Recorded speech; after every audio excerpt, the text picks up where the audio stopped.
First full. Logan Reed arrived at Liberty Tech University with a small bag and a big hope. He wasn't from a rich family, but his parents believed in him. They wanted him to do well, and he wanted to prove that he could. He had heard college life was tough, but he wasn't ready for how hard it would really be. On his first day, he met two boys who would later become his closest friends.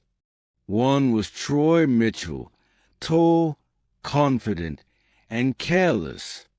The other was Evan Brooks, quiet, nervous, and always checking his phone, as if someone far away was keeping score. They shared a dorm room, and Logan was glad not to be alone. But the excitement didn't last. Classes began. Professors spoke too fast, and assignments felt endless. Logan struggled to keep up. Evan studied late every night, but still looked exhausted.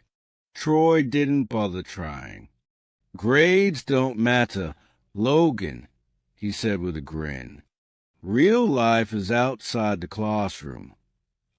Logan didn't know how to answer.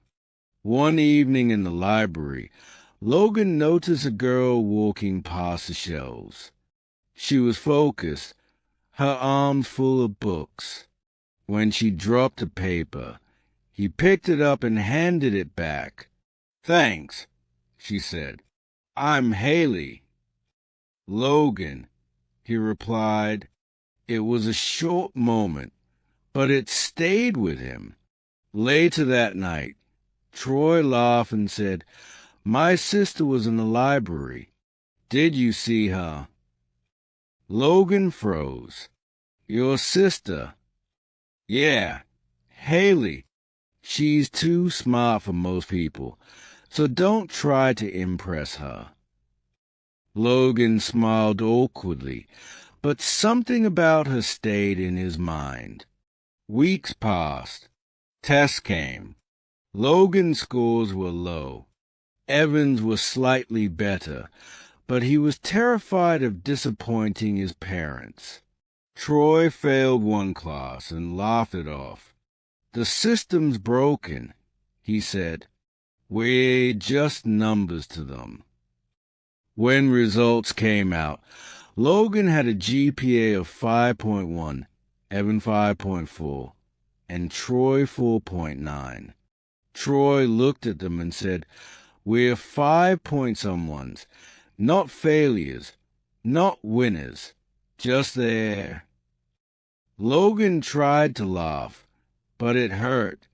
One morning, Haley found Logan sitting alone at the cafe. "Rough week?" she asked. "Feels like we're all sinking," he admitted. She smiled softly. "It's okay to feel lost. I do too." Her words comforted him. But that night, Troy returned angry. "I told Professor Grant his teaching sucks," he said proudly. Evan gasped. "You're insane." Troy shrugged. "At least I'm honest." Haley later told Logan, "He's loud when he's scared. He wasn't always like this. After our mom left, he changed." Logan realized there was more pain behind Troy's smile than he'd ever seen. Pressure kept building. Evan's father told him over the phone that poor kids don't get second chances. The words broke him. That night, Troy whispered about a shortcut. A guy from the tech lab can get last year's project files. The questions don't change much. If we use them, we'll pass. Evan hesitated. "That's cheating." "No," Troy said. "It's survival." They gave in.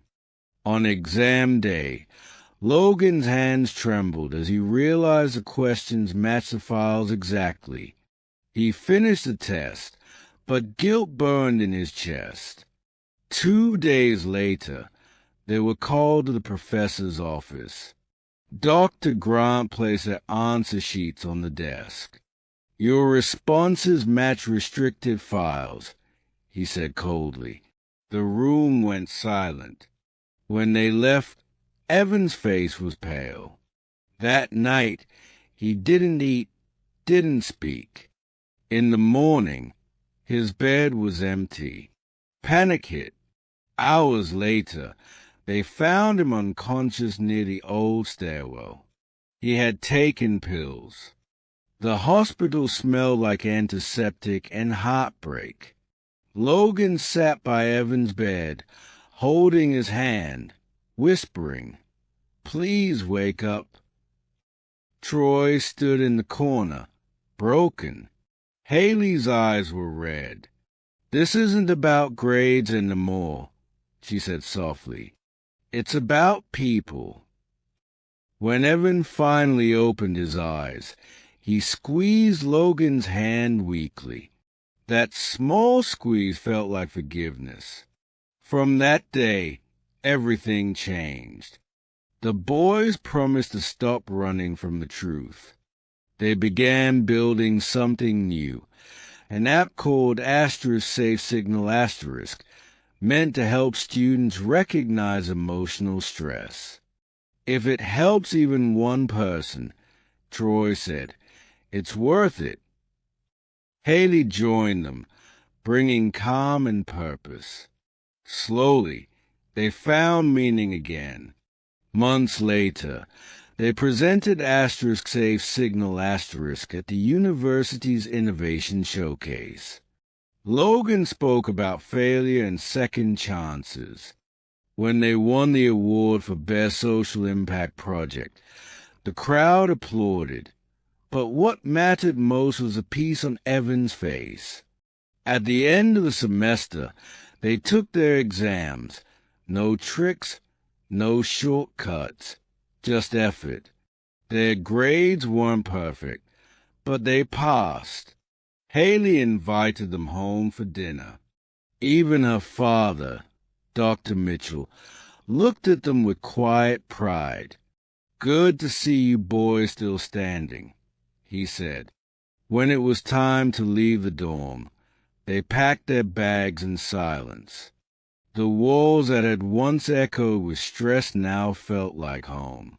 "We broke here," Troy said, "and we fixed here." Logan nodded. "We passed more than exams." As he walked out through the college gates, Logan looked up at the sky. He hadn't topped the class or won medals, but he had found something greater: friendship, forgiveness, and a reason to keep going. He whispered to himself, "We didn't just pass. We learned to live."